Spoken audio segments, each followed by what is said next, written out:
Hello, Ray Weekly for Fightnews. I'm here with George Kambosos, who's WBA number 13 lightweight. How are you, George? I'm good. Yourself, Ray? Good on you, mate. Speak up, please, mate. Yeah. Mate, you're scheduled to fight Tanzanian Omari Nampechi with a 23-5 record on June the 3rd in Sydney. Can you tell me what you know about Omari Nampechi? Have you seen him box on tape? Yeah, I've had a look at Murray, and he's a nice, tidy boxer. He's got a good record. He's been around for a while, experienced. He's young as well. He's going to come in hungry. Yeah. This is his opportunity at a good title and a world ranking. So I prepare no matter who's in front of me for a great fight, and I expect to put another statement on. Well, you're down here with some outstanding fighters, mate. This is Costa Zoo's gymnasium, the Zoo Academy, where Costa's two sons train, Timothy and Nikita.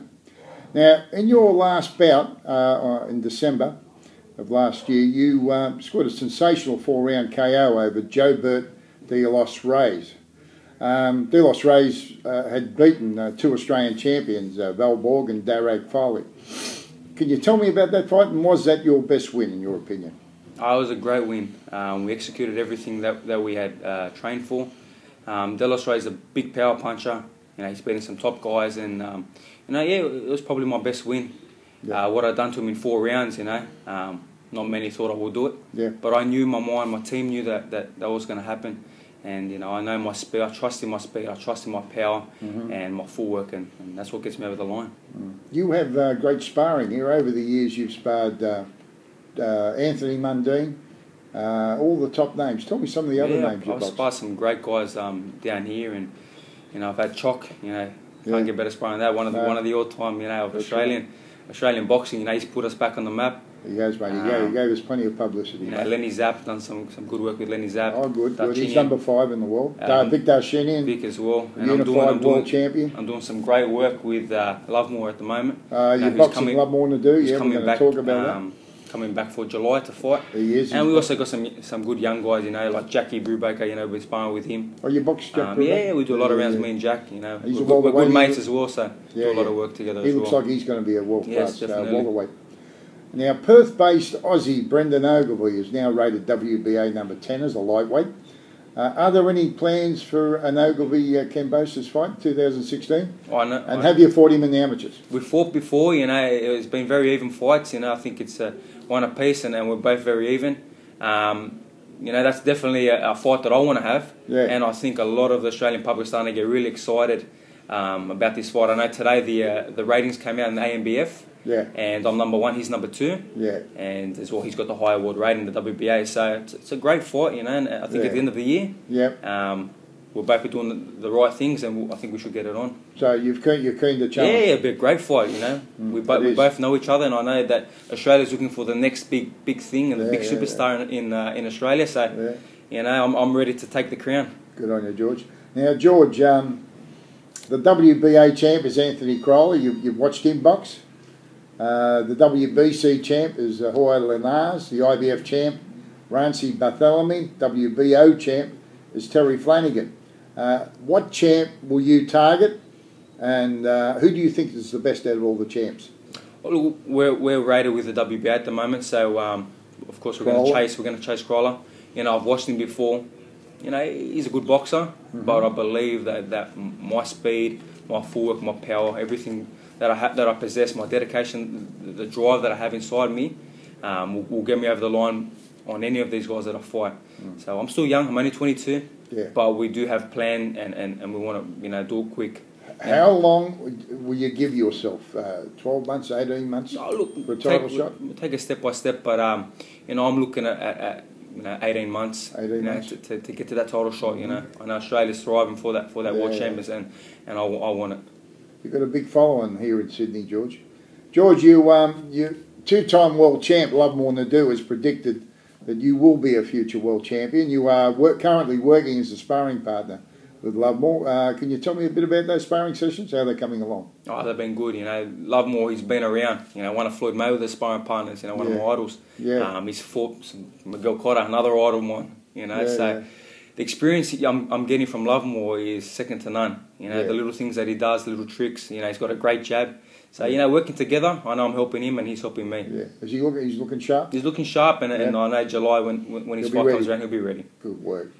Now, the former IBO 130-pound champ, Will Tomlinson, has been mentioned as a future opponent for you. Could you tell me your thoughts on that? Well, look, we already offered him 50 grand, you know, to fight in Australia, here in Sydney, and I don't think no Aussie declines $50,000, you know. So we've tried, you know. That's all I can do, you know. We offered the money and we tried our best to get him here, but you've sparred him a lot, right? We sparred a lot in the amateurs, you know. I was helping him get ready for one of his IBO world title fights. Yeah.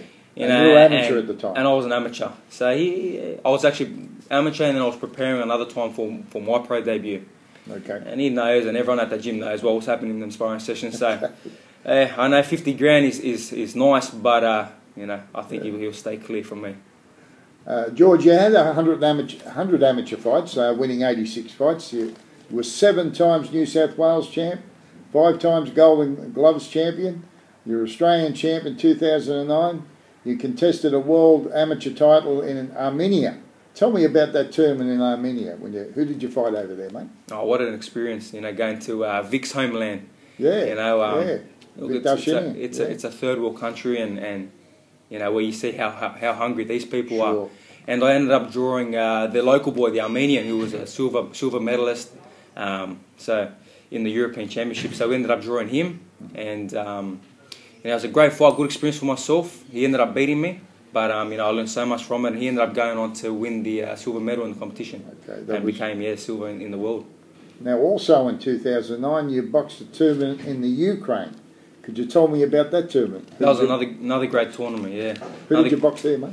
I fought. I don't remember the names. It was 3 different guys. Yeah. So you won 2 bouts? 2 bouts I won, and I lost the first one. Another great fight, good experience. I know the last guy I fought was one of the seniors. Yeah. And I was only 17 at that time. 17, so. You know, and he had a lot of fights as well. So you never had a lot of amateur fights at that stage?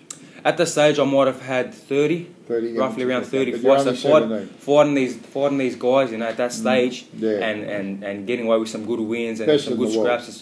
These guys, you can't get that experience. And when people say, "Oh, you're taking your pro career a little bit too fast," so no, I'm not, because I've been around the world. I've fought these top guys in amateurs. You've had a good ground, and I'm prepared to you know, get on with these top pros. So in the following year, 2010, you boxed a tournament in Russia.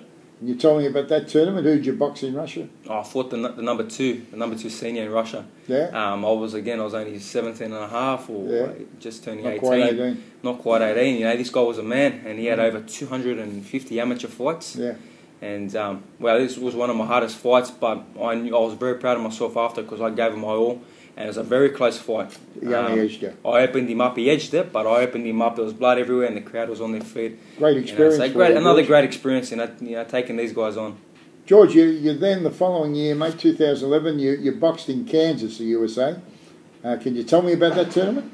Oh, it was another good tournament. You know, going to America, the USA, the home of boxing, pretty much. You know, so we went to Kansas. Not many Aussies go to Kansas. No. So we were there for the Ringside World Championships. I fought in the Elite Opens. There was, I think, 64 people in our division. Yeah. I ended up getting a bronze. I lost to the Texan. Yeah. I lost to the Texan, and he went on the next day to go on and win the gold. Okay. He won the gold? Yeah, he won the gold the next day. So that was another great experience. You gave him a good fight? Very close fight. Could have gone either way, but it's always hard when you're in. So at that point you're 18, right? So I was 18 at that stage, yes. Okay.